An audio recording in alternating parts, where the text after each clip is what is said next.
So in this video, I'll show you how to fix Google Play service for AR required problem on your Android phone. So to fix this problem, I'll show you different method on how to fix this problem. So method number one, go to settings. After you open settings of your mobile phone like this, then scroll to down and go to apps. After you open the apps, now tap on the search and search for Google Play service. So Google Play services, open it. After you open the Google Play services, all you have to do is scroll all the way to down and tap on this storage. So in the storage, now go ahead and clear the cache. After you clear the cache, then go back. So after you go back, then tap on this pause stop button. So after you pause stop all the app, so from there, after now tap on this OK button. So after you pause stop the Google Play, now close the settings.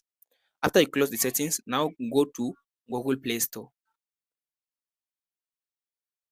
After you open the Google Play Store, tap on your profile at the top. After you tap on your profile, then scroll to down and go to settings. So from this settings, go to about. So from the about, then tap on this where it says update Play Store. So after you update your Play Store, from there your problem will be solved. If your problem has not been solved, now try the second method. So your second method is now open up the settings of your mobile phone. After you open the settings of your mobile phone like this, so don't scroll all the way to down. If you scroll to down, at the bottom you'll be able to find where it says software updates. After you open the software updates, now tap on this download button, download and install.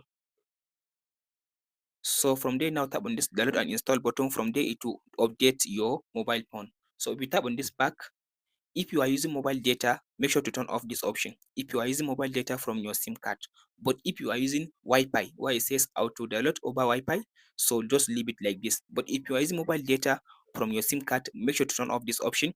If not, it will not work, it will not work for you. And that's it, guys. Make sure you have a stable internet connection while updating your mobile phone. So I hope this video helps you out. Make sure to like and subscribe.